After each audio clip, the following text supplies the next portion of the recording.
A very good evening to all of you, ladies and gentlemen.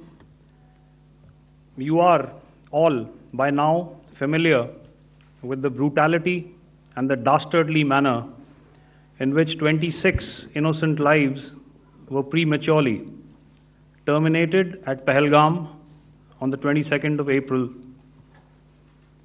When you combine those horrific scenes and the pain of the families that the nation witnessed with numerous other recent terrorist strikes on our armed forces and defenseless civilians, we knew that the time had arrived to make yet another compelling statement of our resolve as a nation.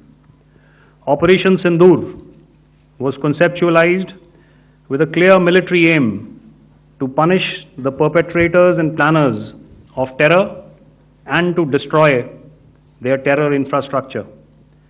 What I do not state here, of course, is the often stated determination of India and its intolerance to terror.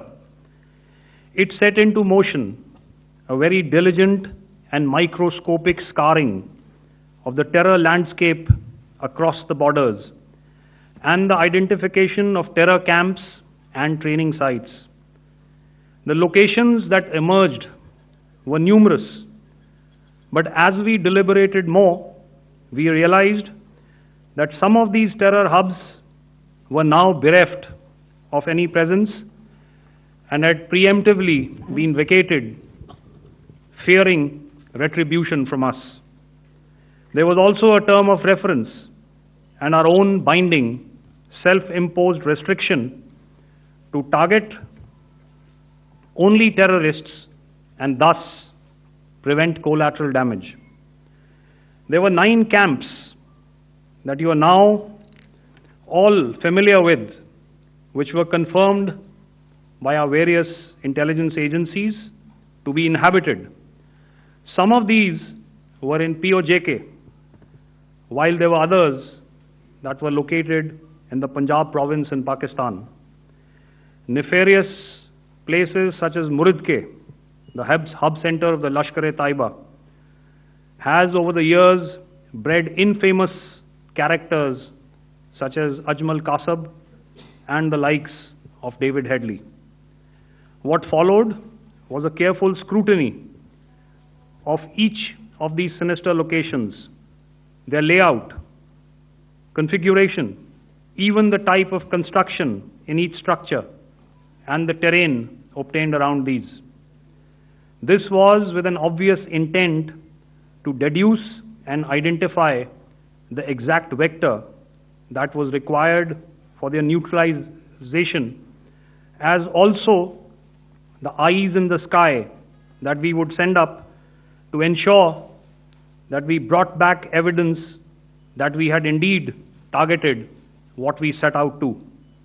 The precise images of these engagements on that fateful and historical night have already been showcased during the first press statement on the 7th of May that was helmed by our Foreign Secretary.